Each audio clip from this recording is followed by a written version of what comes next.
All right, welcome back. We've got week 6 fantasy analysis for Thunderdick. What else can you say? You've got Cam Newton just going off. He's been going nuts for the last 5 weeks, minus monsoon week, which I think, given the 2 weeks after that, we can throw out of the books.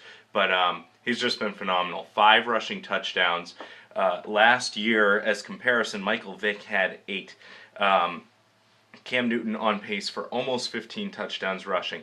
Will that hold up? Head coach Ron Rivera actually came out and said Cam Newton will be our goal line back. So, interesting to look at.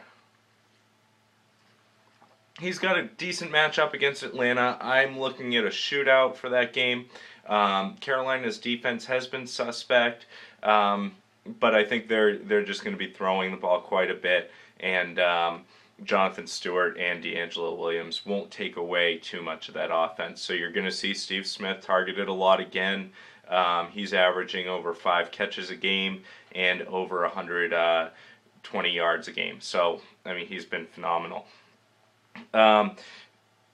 Darren Sproles came out of nowhere, really took on the Reggie Bush role in New Orleans. The only thing is he's doing it better.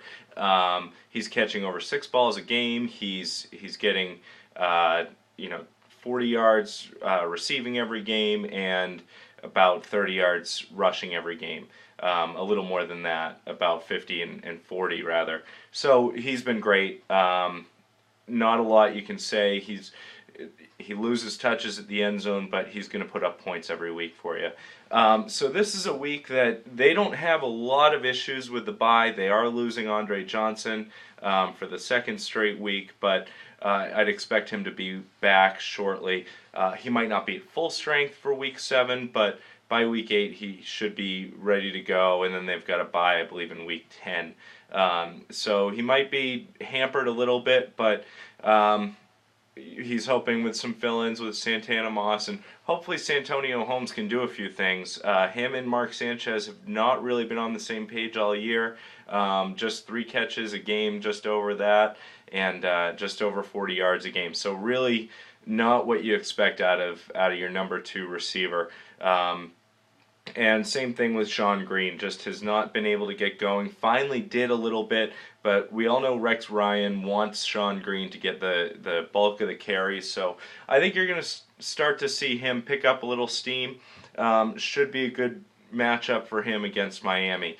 Last person I want to touch on, tight end, Greg Olsen has been great the last few weeks hooking up with Steve Smith. And then we're seeing Jackie Ballard against Buffalo start in the flex position. I think it's a nice start. Ballard, we've seen what tight ends can do against Buffalo, so I think a nice start for Ballard. Not entirely at full strength, but this should be a decent week for Thunderdick. So as long as you get a good matchup from your Carolina guys at 1 o'clock, we'll know the story here.